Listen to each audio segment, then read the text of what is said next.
اعوذ باللہ السمیع العلیم من الشیطان اللعین الرجیم بسم اللہ الرحمن الرحیم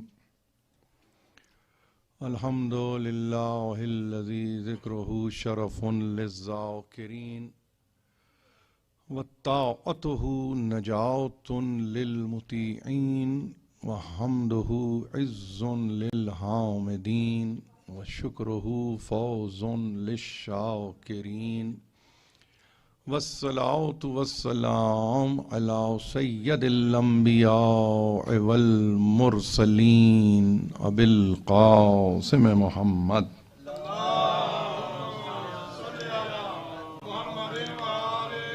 وأهل بيته الطيبين الطاهرين المعصومين المظلومين الذين أذهب الله عنهم الرجس وطهرهم تطهيرا.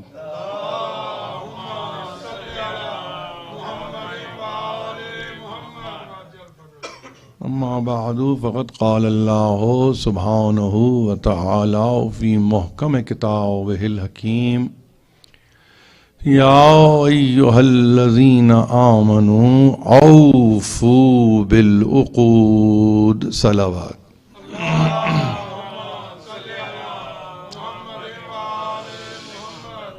یہ سلسلہ کلام کی تیسری تقریر ہے، اور میں نے جیسے عرض کیا ہے آپ سے کہ توفیقات الہی شامل حال رہیں تو جس سمت میں بڑھ رہا ہوں یا بڑھنا چاہتا ہوں اس میں پوری طرح سے اپنی فکر کو سورہ مائدہ پر مرکوز رکھنا چاہتا ہوں. اس میں کمال میرا نہیں ہے، بلکہ میں یہ سمجھتا ہوں کہ ہمارے سننے والے احباب، سمجھنے والے اذہان، اور اگر میں یہ کہوں کہ برداشت کرنے والے قلوب اس سورے کے تعلق سے، تو وہ یقیناً ایک باہمی ہماری کیفیت ہے کہ جس میں ہم کوشش اس امر کی کر رہے ہیں کہ جو میں دیکھ سکتا ہوں میں دیکھوں، جو آپ دیکھ سکتے ہوں آپ دیکھیں، اور اس میں کوئی تخصیص نہیں ہے. میں قطعاً یہ نہیں چاہوں گا کہ کسی خاص یا مخصوص کسی تفسیر کا میں حوالہ دوں. اس سورے میں تو گنجائش اتنی ہے کہ کسی بھی یوں سمجھیے کہ طبقہ فکر کی تفسیر کو اٹھا لیجئے تو آپ یہ دیکھیں گے کہ عجب طرح کے گویا عجائب ہیں کہ ظہور پذیر ہوتے ہیں. اور ظاہر ہے کہ ہم تو یہی کہتے ہیں کہ انسان جس حد تک فکر کر سکتا ہے وہ فکر کیے جائے اور نتیجہ حاصل کیے جائے. یہ بہرحال ایک اصول ہے آپ کی فکر پر، اور وہ فکر کچھ نہیں ہے، آپ کی وہ ہمت ہے. آپ کس قدر ہمت کر سکتے ہیں، بس وہی طے کر دیتا ہے انسان کو اور اس کے قبیل کو. آپ کے پاس یعنی ایسا نہیں ہے کہ تفسیر ہی کے تعلق سے، مثلا تنزیل کے تعلق سے، سوروں کی تنزیل کے باب میں جب آپ جائیں گے تو آپ وہاں پہ یہ دیکھیں گے کہ مائدہ کو کسی نے آخری سورہ نہیں قرار دیا ہے. یہ میں آپ کو بڑی ذمہ داری سے، کئی کتابیں میرے پیش نظر ہیں، اس میں چلیے ایک نمائندہ کتاب ہے جلال الدین سیوطی کی، الاتقان فی علوم القرآن. یہ یوں سمجھیے کہ فریقین میں ایک ایسی کتاب ہے کہ جس پر بھروسہ کیا جاتا ہے یہ کہہ کر کہ یہ بہت قریب ہے اس ترتیب کو بیان کرنے کے تعلق سے جسے آپ نزولی ترتیب کہتے ہیں. اور قرآن ظاہر ہے یہ تو آپ کے سامنے ہے نا کہ نزولی ترتیب اپنے مقام پر، مگر موجودہ ترتیب مکی و مدنی کے حساب سے ہمارا عقیدہ یہ ہے کہ یہ سرکار رسالت مآب کی ترتیب ہے جو آپ کے سامنے ہے، جو آپ کے ہاتھوں میں ہے. یہ عقیدے کی بات کر رہا ہوں. ہم کسی اور کے حوالے ہم نے نہ کبھی قرآن کو کیا ہے نہ ہم کبھی کریں گے. یہ ہمارا موقف ہے اور یہ موقف ہم نے نہیں ایجاد کیا. یہ یوں سمجھیے کہ اسلاف سے مل رہا ہے، اخلاف تک جا رہا ہے. یہ وہ ہمارا عقیدہ ہے، اس کو یہ کہہ لیجئے. لیکن اب ایک بات آپ کو دلچسپ بتاؤں کہ نزولی ترتیب کے تعلق سے ترتیب کو قائم کرتے ہوئے کہا گیا کہ سورہ توبہ یہ ہے 113واں سورہ اور سورہ نصر ہے 114واں سورہ. یہ نزولی ترتیب میں، ورنہ تو آپ کو معلوم ہے سارے سوروں کی جو موجودہ ترتیب ہے اس کو میں بیان نہیں کروں گا، نہ دہرانے کی ضرورت ہے، مگر یہ بتا دیا. میرے پاس اگر معصوم کا قول سند کے ساتھ آ جائے تو اس کے بعد نہ کوئی سیوطی ہے، نہ کوئی تفسیر جلالین ہے، نہ میرے پاس کسی قسم کا کنسیشن ہے کہ میں کسی بڑے سے بڑے عالم کو دے کر یہ کہوں کہ کیا تبحر علمی اس کا ہے. میں نہیں دے سکتا، میں نہیں دے سکتا. یہی دیکھیں نا، یہ ہے آپ کا عقیدہ، یہ آپ کا عقیدہ ہے. دنیا کے لیے آپ کا عقیدہ آج بھی معمہ ہے. آپ سمجھے میری بات؟ سمجھ لیجئے اس بات کو. آج بھی اس عصر میں، اس دور میں، اس دہر میں، اس زمانے میں جہاں کتابیں ہیں کہ کھلی ہوئی ہیں، آن لائن کتب خانے ہیں کہ کھلے ہوئے ہیں، ایک دوسرے کی کتابوں کی ترسیل آسان ہو گئی ہے. آپ میری کتاب پڑھ سکتے ہیں، میں آپ کی کتاب پڑھ سکتا ہوں. اس میں کوئی نہ تحفہ اثنا عشریہ کے تعلق سے گفتگو ہے، نہ بہار الانوار کے تعلق سے گفتگو ہے، نہ ہم یہ کہتے ہیں کہ ہم یہ نہیں بتائیں گے، نہ وہ یہ کہہ سکتے ہیں کہ تم یہ نہ دیکھو. سب پر سب کھلا ہوا ہے، پھر بھی آپ معمہ ہیں. اس کو غور سے، میرے اس لفظ کو کبھی اس پہ سوچئے کہ میں کیا کہہ رہا ہوں. معمہ ہے.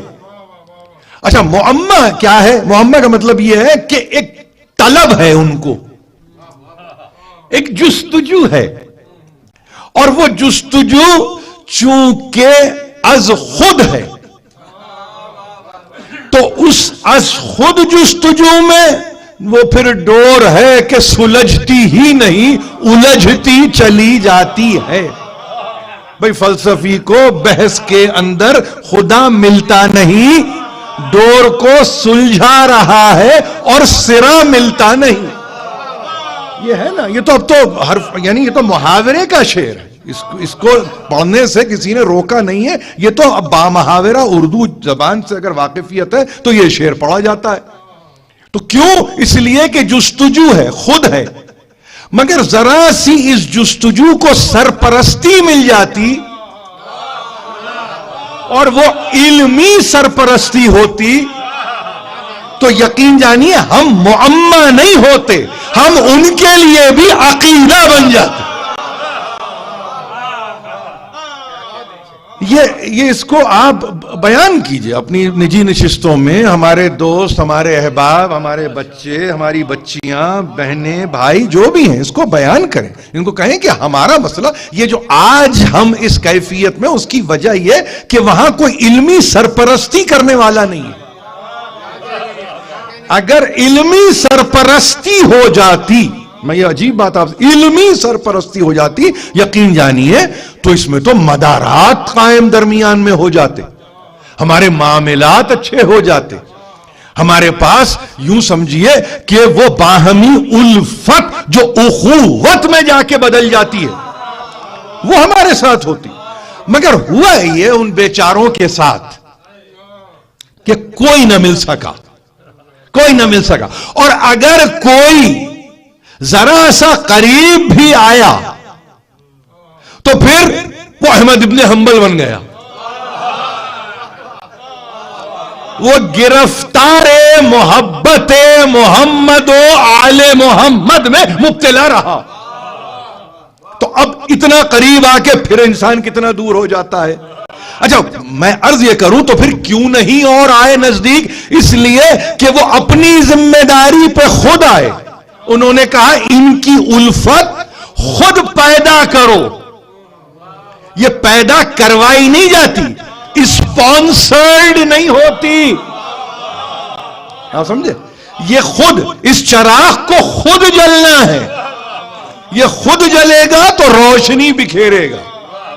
تو وہاں یہ کیفیت ہوئی کہ وہاں پہ علمی سرپرستی نہ ہوئی، لہذا جس نے جو کہہ دیا. یہ میں نے ایک ذرا سا مقدمہ بنا لیا آج کی تقریر کے لیے آپ کی سماعت پہ بھروسہ کرتے ہوئے. اب اس سورہ مائدہ کے تعلق سے یاد رکھیے، میں یہ لفظ استعمال نہیں کر سکتا کہ اگر معصوم کا قول آ جائے گا تو وہ سپر سیڈ کر جائے گا سب پر. میں لفظ سپر سیڈ استعمال نہیں کروں گا، میں لفظ سپر سیڈ استعمال نہیں کروں گا. سپر سیشن میں ہوتا کیا ہے؟ کسی کو گرا کے کسی کو اٹھانا، آپ پتہ ہے. لیکن معصوم کے تعلق سے آپ یہ نہیں کہہ سکتے وہ کہ جو من جانب اللہ ہو، وہ جو علم لدنی کا مظہر ہو. آپ نام پہ نام رکھیے، ہم سپر سیڈ نہیں، ہم سپر سیڈ کا لفظ نہیں کرتے استعمال. یہ میرے پاس کچھ احتیاط ہے، میں اس احتیاط کو منتقل کرنا چاہتا ہوں، آپ کبھی نہ کریں کہ بھئی ہم ان کو برتری دیں گے، ہم ان کو فوق. ارے تم کیا، تمہاری مجال کیا، تم کیا فوقیت کی بات کرتے ہو، تم کیا اولیت کی بات کرتے ہو، تم کیا برتری کی بات کرتے ہو؟ یہی تو مائدہ میں سب چھپا ہوا ہے. آپ سنیں گے مجھ سے، آپ سنیں گے آنے والی تقاریر میں، تحمل سے آپ کام لیں گے، صبر کا مظاہرہ کریں گے، وقت کی پابندی کریں گے، آپ روزانہ آئیں گے، آپ خود دیکھتے چلے جائیں گے. اس میں مجھے کچھ کہنے کی ضرورت نہیں ہے. تو ایک قول کو یاد رکھیے، اور وہ عجیب قول میں آپ کی خدمت میں پیش کر رہا ہوں، اور میرے لیے یوں سمجھیے کہ موجب افتخار ہے یہ منزل کہ میں وہ مائدہ کہ جو کسی کی ذات میں سمٹا ہوا ہے، وہ خود اگر اعلان یہ کرے کہ میں تمہیں بتاتا ہوں کہ یہ سورہ کب نازل ہوا، تو کیا اس کے بعد میں کسی اور سے سننا بھی پسند کروں گا؟ آپ مجھے بتائیے.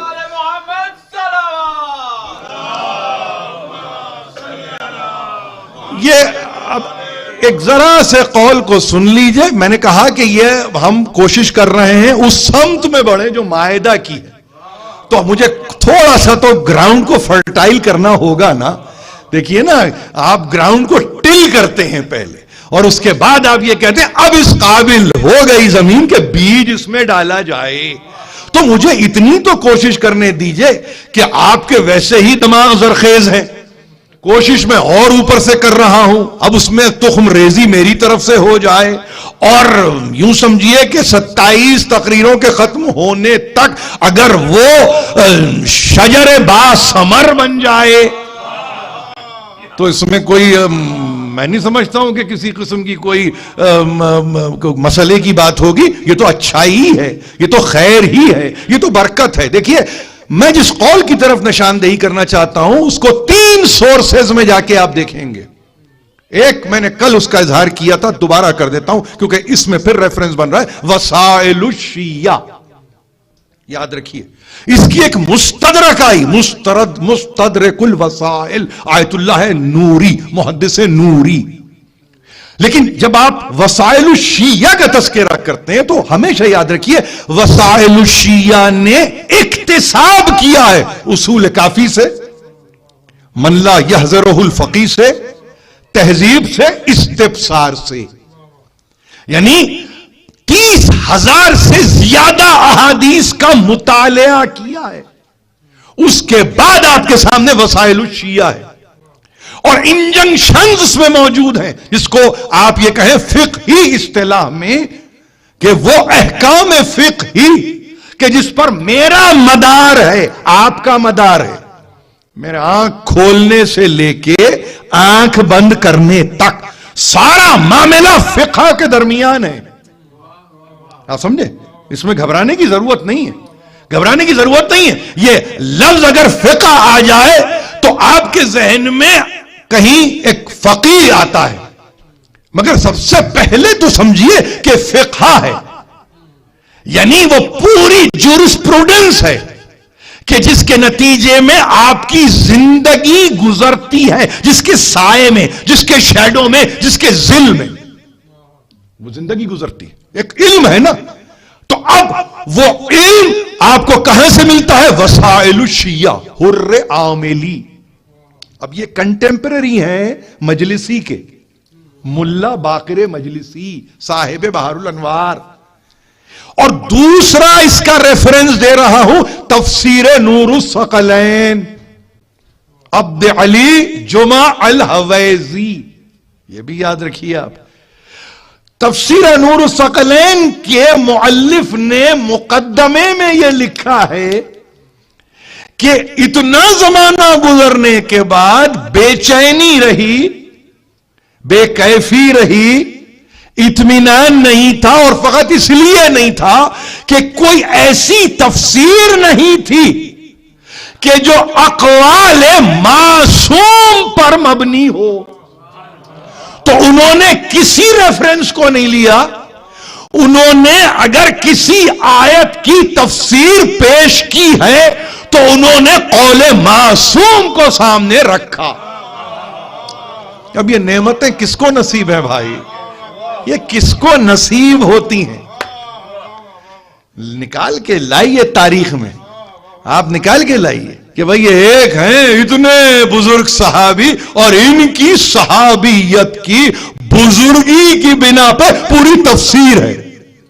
کچھ نہیں ملے گا، ملے گا ہی نہیں. میں آپ سے عرض کر رہا ہوں نہیں ملے گا.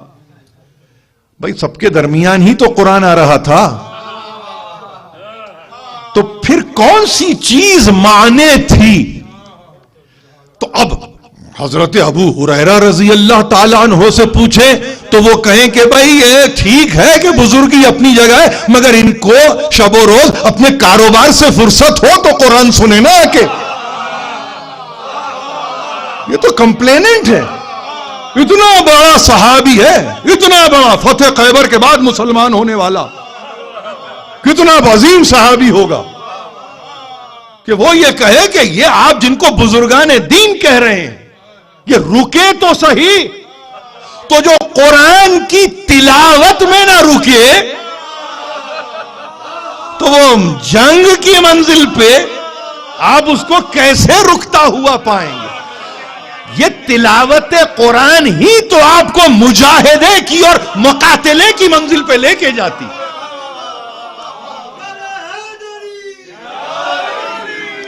تو تفسیر نور الثقلین ذہن میں رکھیے، ہمارے بچوں کو چاہیے. اور پھر اس کے بعد ایک تیسرا نام لے رہا ہوں تفسیر میں، تفسیر برہان ہاشم بہرانی، شیخ ہاشم بہرانی، یہ نام یاد رکھیے. یہ 3 تفاسیر ہیں اور انہوں نے ایک قول کو نقل کیا ہے اور یہ کہا ہے کہ سنو، امیر المومنین یہ فرماتے ہیں نزلت المائدہ قبل ان یقبض بشہرین. اب اتنی مختصر سی چیز ہے یہ. میں نے کہا نا کوئی ترتیب کیسی ہی قائم کر رہا ہو، مجھے دلچسپی نہیں ہے. امیر المومنین فرماتے ہیں سورہ مائدہ نام لے کے یہ کسی آنے والے صحابی، تابعی، تابعی کا رکھا ہوا نام نہیں ہے. کل کی بحث یاد ہے نا آپ کو؟ کل کی بحث یاد ہے نا؟ جہاں نام علامت بنا ہوا ہو، جہاں نام کا کوئی فیچر ہی نہ ہو، جہاں نام کے کوئی معنی ہی نہ ہو، تو وہاں ان سے کیا گفتگو کی جائے؟ امیر المومنین فرماتے ہیں مائدہ، کوئی اور نام نہیں لیا ہے، مائدہ وہ سورہ ہے کہ سرکار رسالت مآب کی روح قبض ہونے سے 2 مہینے پہلے نازل ہوا۔ جعفر ابن محمد کی کل حدیث پڑھ چکا ہوں کہ انہوں نے کہا کامل نازل ہوا، جستہ جستہ نازل نہیں ہوا، ورق ورق نازل نہیں ہوا، رقع رقع نازل نہیں ہوا، رسالہ رسالہ نازل نہیں ہوا، قرطاس قرطاس نازل نہیں ہوا، وان واحد میں پورا سورہ آیا، اور وہ جو مائدہ کا محور بنا ہے کہتا ہے کہ سرکار رسالت مآب کی رحلت سے 2 مہینے پہلے آنے والا کامل سورہ مائدہ ہے۔ اب یہ اس کی امپورٹنس کیا ہے عزیزو؟ یاد رکھیے میری بات کو ذرا سمجھیے، اس کی امپورٹنس کو سمجھیے۔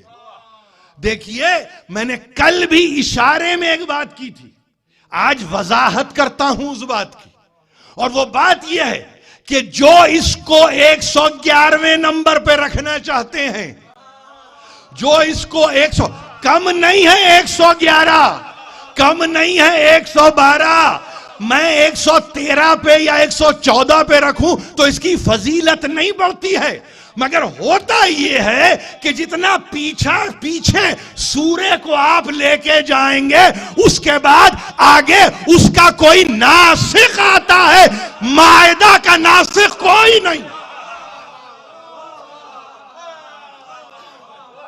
یہ بڑی اہم بات آپ سے اس کا، اس اصول کو سمجھیے۔ دیکھیے کہیں ہم کسی کی محبت میں اتنا آگے نہ نکل جائیں کہ ہم کمپرومائز کرنے لگے۔ امیر المومنین نے کہا 2 میں، یعنی دیکھیے یہ بھی اصول، دیکھیے اصول سمجھیے۔ اگر کسی کی موت کو 2 برس ہو تو آپ اس میں قبض روح کی بات نہیں کریں گے، قبض روح کی بات وہیں ہوگی جب یہ سورہ آخری سورہ ہوگا۔ سورہ آخری ہے، اول امام ہے، آپ سمجھے؟ اس کا مطلب یہ ہے کہ کنٹرولنگ اتھارٹی ہے اس سورہ کی پورے قرآن پہ۔ آپ یاد رکھیے، میرے ان جملوں کو یاد رکھیں۔ وہ کوئی فقیہ ہو تو اس کے لیے حتمی سورہ ہے، یعنی اگر آیے وضو اس میں رکھی ہے نا تو اس آیے وضو کو یہ بمرتبہ ناسخ رہے گی۔ اگر کسی کا دل پیچھے موضوع پہ مسح کرنے کا ہے، بڑی عجیب بڑی علمی گفتگو ہے یہ بہت علمی گفتگو ہے یہ۔ کسی سورے میں اگر فقیہ کو یہ کہہ رہا ہے کہ موضوع پہ بھی مسح کیا جا سکتا ہے تو یہ کنٹرولنگ سورہ ہے۔ جو وضو پہ کنٹرول کرے وہ نمازوں کا کیا عالم کر کے رکھ دے گا۔ تو یہ وہ سورہ ہے، اس کا اختیار آپ کو معلوم ہے، اس سورہ کا اختیار ہے پورے قرآن پہ۔ یعنی آپ یہ نہیں کہہ سکتے کہ اس کی کوئی آیت منسوخ ہے کسی گزشتہ سورے سے، یہ نہیں ہے عزیزو، ایسا نہیں ہے۔ میری بات کو بہت غور سے سنیں۔ یہ وہ سورہ، کل گفتگو اگر آپ سے میں کرتے میں کہہ رہا ہوں کہ 70,000 ملک لے کے آئے نا اس کو، تو فقہی احکام بھی تو لے کے آئے ہوں گے نا۔ اگر فقہی احکام لے کے آ رہے ہیں تو اسے کیا مطلب ہے؟ ناسخ تو اس میں ہے، آپ سمجھیں، منسوخ اس میں نظر نہیں آئے گا۔ تو وہ فقہ کا مسئلہ ہو یا عقیدے کا مسئلہ ہو، وہ اور بات ہے کہ امت کہیں گوشے میں جا کے کسی کو چن لے۔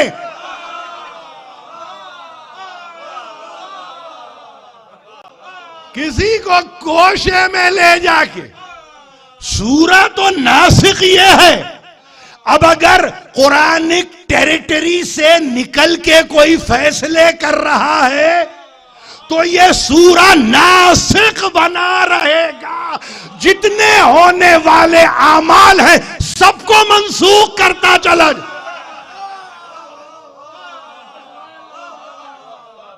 اس رخ سے بھی مائدہ کو کبھی دیکھیے. جب تک آپ مائدہ کی اسٹرینتھ کو نہیں سمجھیں گے نا، بھئی کوئی آیا کوئی گیا اس نے بلغ کی آیت پڑھ لی. ارے بھائی ضرور پڑھو، ہمیں اعتراض تھوڑی ہے. آسان بھی ہے، آسانی سے یاد بھی ہو جاتی ہے. مشکل نہیں ہے اس میں، اس لیے کہ اس میں تو مشکل کشا ہے. کسی سب سے چھوٹے بچے، کسی ذاکر کو آپ تیار کرتے ہیں نا تو اس کو یہ آیت دے دیجئے، جیسے آیت تطہیر دے دیتے ہیں، آپ فوراً یاد ہو جاتی. آپ یقین جانیے بھئی ہماری شروعات، آپ کی شروعات ایسے ہی ہوئی ہے. آیت درود دے دیجئے فوراً یاد. لطیف ہے نا، لطف ہے نا. یعنی اس کا مطلب یہ ذہن پہ بوجھ نہیں ہے موضوع. تو یہ بلغ پڑھ کے جانے والے چلے جاتے. آپ کو یہ نہیں کہنا چاہیے، یا کسی کو نہیں کہ بھائی جب دیکھو ایک ہی آیت پڑھتے ہیں. بھائی اس ایک آیت کو اگر آپ یہ کہیں کہ پتہ نہیں ایک ہی آیت کو پڑھتے ہیں، اس کی قوت کو تو دیکھیے، اس کی قوت دیکھیے. اس کی صلاحیت نہیں کہہ رہا ہوں، اس کی قوت کو دیکھو. ہم اور آپ صلاحیت ڈھونڈنے ہم استعداد نہیں رکھتے. جس کی حمالی، اب یہ لفظ استعمال کرنا پڑ رہا ہے، وہ اٹھانے والے، بوجھ اٹھانے والا حمال، جس کی حمالی 70,000 ملک کریں تو کتنا بھاری پیغام اس میں چھپا ہوگا کہ جس کو 70,000 کے ساتھ بھیجا. یعنی ایک سورہ ہے، اس کے آنے کا بھی انداز یہ ہے، سورے کے آنے کا انداز یہ. تو اب وہ جو سورہ یعنی جو محور بنا ہوا ہے اس سورے کا، وہ کہہ رہا پہلی چیز تو یہ سمجھ لو کہ یہ سرکار رسالت مآب کے قبض روح سے 2 مہینے پہلے نازل ہونے والا سورہ ہے. جتنے بڑے سے بڑے مفکر ہوں، محقق ہوں، قربان اس جملے پہ. اب کوئی مجھ سے نہ کہے کہ اس کا نزولی نشان 111 بنتا ہے، کوئی یہ نہ کہے 112 بنتا ہے. بھئی قرآن میں 50واں بھی ہے تو 50واں ہے. میں کب کہہ رہا ہوں؟ اس کی نہ قدر میں کمی ہوتی ہے نہ اس کی کیفیت میں کوئی کمی ہوتی ہے. لیکن چونکہ ایک ایسا حکم اس میں ہے، ایک ایسا حکم اس میں رکھا ہوا ہے، ایک ایسا امر اس میں چھپا ہوا ہے، آپ سمجھ رہے ہیں، کہ جو متحمل نہیں ہو سکتا ہے کہ اس کے بعد کوئی اور آ جائے. چلیے کمپرومائز کرنے کا دل کر رہا ہے نا، اتحاد بین المسلمین، تو آؤ کرتے ہیں. آخری سورہ نصر ہے، اذا جاء نصر اللہ والفتح. آ گئی اللہ کی مدد اور فتح. تو مائدہ کے بعد ہی اللہ کی مدد آ سکتی تھی، مائدہ کے بعد ہی فتح و نصرت و غلبہ میں نصیب ہو سکتا. آپ سمجھ رہے ہیں؟ یہ جو نصر میں کچھ 5 سال پہلے پڑھ کے چلا گیا یہاں سے، تو آج آپ کو بتا رہا ہوں کہ آپ کمپرومائز کرنے کا دل دکھ جاتا ہے ان کا. آپ تو وہ بات کر رہے ہیں. بھائی میں کیا دل دکھا رہا ہوں؟ میں دکھی دل نہیں کرتا. اگر طبیعت ویسے ہی اکتائی ہوئی ہو تو میں کہاں کسی کو دکھی اور سکھی کر سکتا ہوں بھائیو. میرے پاس وہ نہ قوت ہے نہ وہ طاقت ہے. میں تو صرف بتا رہا ہوں. میں یہ کہہ رہا ہوں کہ سنو، یعنی سفر میں دنیا سے جانے والا ذی الحجہ میں یہ تحفہ لے کے جا رہا ہے، یہ تحفہ لے کے جا رہا ہے. 2 مہینے 2 ہی رہیں گے، 3 نہیں ہوں گے. آپ سمجھے؟ آپ سمجھ گئے کتنا اطمینان آپ کو ہوا؟ اگر یہی ربیع الاولی ہوتا، میری بات بہت عجیب بات کر رہا ہوں، تو 3 مہینے ہوتے، شہرین نہیں ہوتے. تو جیسے ذوالفقار ادھر سے بھی کاٹتی ہے ادھر سے بھی کاٹتی ہے، تو مائدہ کی تاریخ بھی طے کی، رسول کی رحلت کی بھی تاریخ طے کر. آپ سمجھ رہے؟ یعنی آپ سمجھے یہ ہے امیر المومنین. اب آپ کہیں کہ ان کے مقابلے پہ وہ کون؟ وہ تو وہی رہے، بس ہمیں نہیں معلوم، ہم نہیں جانتے. 2 مہینے آپ نے کہا 2 مہینے یعنی ذی الحج محرم، بس ختم ہو گئی. 2 مہینے سفر میں تو گزرنا ہے. مگر اسی آپ تاریخ کو اٹھا کے لے جائیں 12 ربیع الاولی پہ، تو گنتی گنیں گے آپ، ذی الحج محرم سفر نہیں. تمہارے مولا نے تو 2 مہینے کہے تھے. یہ تاریخ کو طے کر دیا کہ یاد رکھنا، یاد میری ولایت یہاں سے، انتہائے رسالت وہاں پہ. تو ولایت ہی رسالت کو اور رسالت ہی ولایت کو پہچنوا سکتا ہے، کوئی اور نہیں. کسی کی مجال نہیں ہے، کسی کی مجال نہیں ہے. بس یاد رکھیں گے میرے جملے، آج کی حد تک کم از کم یاد رکھیے. 5 دقیقے میرے پاس اور ہیں، مجھے بتایا گیا ہے ظاہر ہے کہ کچھ وقت آگے بڑھ رہا ہے اور روزانہ بڑھے گا، اور ہم اس میں آگے بڑھیں گے انشاءاللہ بشرط توفیق الہی. اس میں اب ادارہ، ایک بات میں چونکہ بات آ رہی ہے، ذمہ دار لوگ بیٹھے ہیں سامنے، حسن نواب بیٹھے ہیں وہاں پہ، عباس بیٹھے ہوئے ہیں، اور ظاہر ہے جو بھی پروگرام کو آپ کے ترتیب دیتے ہیں، تشکیل دیتے ہیں، وہ بہتر سمجھ سکتے ہیں کہ آنے والے دنوں میں خاص طور پہ کہ جب آپ شبۂ قدر میں داخل ہو رہے ہوں گے، شبۂ شہادت میں داخل ہو رہے ہوں گے، تو اس میں آپ کا وقت کیا ہوگا، کیا ہونا چاہیے، اس کو اسی وقت پہ آپ رکھیں گے. کیوں میں نے کہا؟ اس لیے کہ ہمارے ماتمی نوجوان بھی ہوتے ہیں اور وہ چاہتے ہیں کہ ہم ماتم کریں. بیویاں ہیں جو ماتم کرنا چاہتی ہیں. ظاہر ہے کہ شہادت ہے تو تابوت کی بھی زیارت ہوتی ہی ہوگی. تو یہ ساری چیزوں کو ذہن میں رکھ کے میں پروپوز کچھ نہیں کر رہا ہوں، میں صرف بتلا رہا ہوں. میں صرف آپ تک ایک اپنے، یعنی یوں سمجھیے کہ ایک میرا خیال ہے، اس کو پہنچا رہا ہوں. اگر آپ کو وقت میں کچھ کمی بیشی کرنی ہے، آپ کے پاس گنجائش نکلتی اور آپ یہ کہیں کہ ہاں اس وقت کو ہم ایسے کر لیں، تو اس میں گزارش انتظامیہ سے صرف اتنی میری ہے کہ وہ وقت سے پہلے وقت کو طے کریں. یعنی ان مجالس کے تعلق سے وقت سے پہلے طے کریں کہ بھائی کیا، چونکہ طولانی ہوں گی. کیوں؟ آپ کہیں گے نا، دیکھیں آپ کے سامنے مجلس کا پورا فورم ہے نا. اب یہ جو مسند اس وقت خالی جا رہی ہے، تو اس کا یہ مطلب تو نہیں کہ یہ کوئی بلا وجہ یہاں پہ. اس کا مطلب یہ ہے آپ اس وقت کوئی حدیث قصہ پڑھ رہا ہوگا، کوئی سوز ہوگا، کوئی سلام ہوگا، کوئی مرثیہ ہوگا. اس کے بعد آپ کہیں گے کہ کوئی روضہ خوانی کے لیے آمادہ ہوگا، پھر اس کے بعد نوحہ خوانی ہے، پھر اس کے بعد ماتم ہے. ظاہر ہے کہ یہ ساری چیزیں یہ وقت مانگتی ہیں.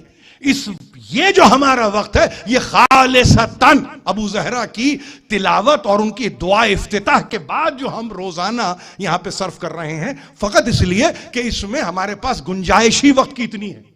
لیکن جہاں پہ بڑی تاریخیں آ جائیں گی وہاں پہ آپ اس کے ذمہ دار ہیں، آپ بہتر فیصلہ کر سکتے ہیں. مجھ سے اس سلسلے میں یہ سمجھیے کہ جو کچھ بھی آپ کریں گے میرا تعاون آپ کے ساتھ ہے. میں کہیں اور نہ جانے والا ہوں، نہ میرا کوئی برنامہ ہے، نہ میرا کوئی پروگرام ہے. میں آپ ہی کے لیے آیا ہوں، آپ ہی کے درمیان رہنا چاہتا ہوں. دیکھیے اب آخری 5 دقیقے میں اب کچھ باتیں ذرا سی کام کی کر لوں اپنے بچوں کے لیے خاص طور پہ.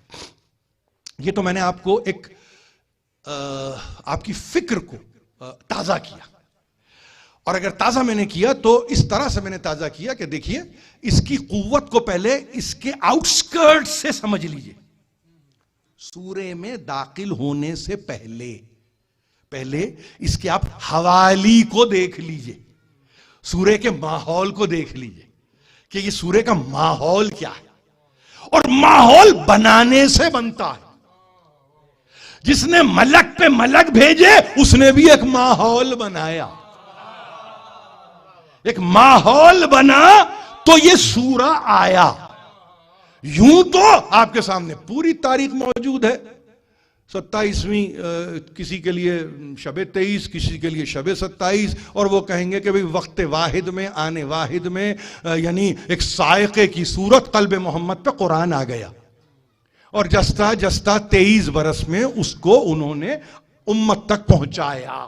یہ تو عقیدہ ہے، ٹھیک ہے، چلیے اس عقیدے پہ رہیے. میں اس عقیدے پہ رہتے ہوئے صرف یہ کہنا چاہتا ہوں کہ ایسے ہی ہوگا، لیکن ایک ماحول بنا اس سورے کا. اب عجیب بات یہ ہے، میری بات کو بہت غور سنیے، عجیب بات یہ ہے کہ آپ کے جو لیڈنگ کامنٹیٹرز ہیں، میری بات کو یہ بالکل آخری جملہ، آپ کے جو، چلیے کون سی زبان کے، اردو زبان کے جو لیڈنگ کامنٹیٹرز ہیں، میرے نہیں، میرے مسلمان بھائیوں کی بات کر رہا ہوں، وہاں پر آپ کو یہ قرآن کے آنے والے سوروں کی فضیلت نہیں ملے گی. سمجھ رہے ہیں آپ میری بات، میں کیا کہہ رہا ہوں؟ یعنی یہ جو فضیلتیں مل رہی ہیں نا، اس کا مطلب کچھ ایسی ہستیاں ہیں کہ وہ دیکھتی ہیں جو کوئی اور نہیں دیکھتا. 70,000 ملک کے آنے کا وہی گفتگو میں تذکرہ کر سکتا ہے کہ جو نہ صرف فقر ملک ہو بلکہ اشرف ملک ہو. کسی کامنٹیٹر کی بات کر رہا ہوں میں کہ آغاز میں، ہاں یہ ضرور لکھا ہوگا مولانا مودودی نے کہ ہاں یہ وہ سورہ ہے کہ صلح حدیبیہ اور فتح مکہ کے درمیان آیا. مثلا وہ تاریخ کو طے کرتے ہیں اس طرح سے، آپ سمجھئے، وہ تاریخ کو ہجری تاریخوں میں کیموفلیج کر کے آپ کو یہ بتانے جیسے بڑی ہم نے تحقیق کی ہے. پھر یہی نہیں، موضوع اپنے مزاج میں یہ بتا رہا ہے کہ یہ حدیبیہ کے فوراً بعد آیا.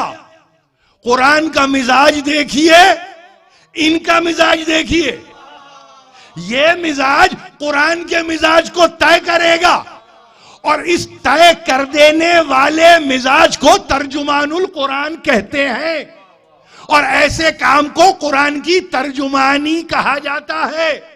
ہم یہ سارے لفظوں اور سارے فقروں سے نابلد ہیں، اس لیے کہ ترجمان القرآن نہیں، ترجمان وحی ہے معصوم کی ذات.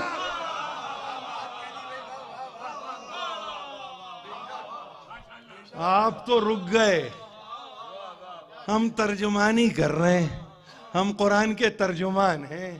اتنا زور لگایا کہ رسالہ بھی نکلا ترجمان القرآن. میرا اختلاف نہیں ہے، یہ تو محبت میں گفتگو کر رہا ہوں. اختلاف ہوتا تو بڑی ضد ہوتی، یہ تو بڑی محبت میں کہ دیکھیے اٹیمپٹ کرو نا بھائی. آج کے نوجوان کیسے بھول بیٹھے اس کو، اتنی بڑی فکر کو، اتنی بڑی فکر کو، جس کی یعنی فکر کی وسعت کا یہ عالم ہے کہ ایک طرف تو مصر پہنچ رہا ہے، دوسری طرف ملیشیا تک جا رہا ہے، مگر آج جماعت میں نام لینے والا کوئی نہیں ہے. اپنی جماعت میں پرسان حال کوئی نہیں ہے. یہ ہوتا ہے بربنائے رائے اگر قرآن کی تفسیر کرے. آپ کو کل کی حدیث یاد ہے نا، میں نے کیا کہا؟ جس نے ایک آیت کی بھی اپنی رائے کو شامل کر کے کتاب الہی میں تفسیر کی کوشش کی، معصوم نے 2 لفظ کہے، فقد کفرا. وہ ایک آیت کی کر کے ایک آیت کا کافر نہیں ہوا، پورے قرآن کا منکر ہو گیا. خدا کا احسان ہے، پروردگار کا شکر ہے کہ اس نے ہمیں ان علائق دنیا سے محفوظ رکھا، ہم کو ان علائق سے محفوظ رکھا. ہم میں کوئی، ہمارا کوئی عالم کبھی اس نے رائے سے تفسیر نہیں کی. جب کبھی کی تو اس نے توفیقات کو سامنے رکھا، اپنے گزشتگان کے کام کو دیکھا، حوالے میں نام لکھا اور اس کے بعد یہ کہا کہ اگر غلطی ہوئی ہو تو پروردگار معاف کرنے والا ہے۔ یہی تو کمال ہے قرآن کا کہ تم متوسل تو رہو، تم توسل تو قائم رکھو، کہاں غلطی نہیں ہوتی؟ آپ سے ہوتی ہے، ہم سے ہوتی ہے، ہوتی رہی ہے اور ہوتی رہے گی، لیکن یہ اقرار کرنا کہ پروردگار یہ غلطی ہوگی، تو معاف بھی کرنے والا ہے، دل پھر بھی دھڑکتا ہے، اس لیے درمیان میں کسی کو واسطہ رکھتا ہوں تاکہ ان کے رخ روشن کو دیکھ کے میری معصیت کو تو بحل کر دے، فراموش کر دے۔ وآخر دعوانا ان الحمدللہ رب العالمین وسیعلم الذین ظلموا ای منقلب ینقلبون۔ پروردگار واسطہ محمد و آل محمد کا یہ قلیل توسل کو قبول فرما، ہم میں جو پریشان حال ہیں ان کی پریشانیوں کو دور کر، ہم میں جو بیمار ہیں شفائے کامل عطا کر، ہم میں جو بے روزگار ہیں تجھے واسطہ سورہ مائدہ کا رزق فراواں، رزق بے پایاں نصیب فرما۔ پروردگار ہمیں کوئی غم نہ دے سوا غم آل محمد کے، تعجیل فرما ظہور حجت میں بآواز بلند صلوات۔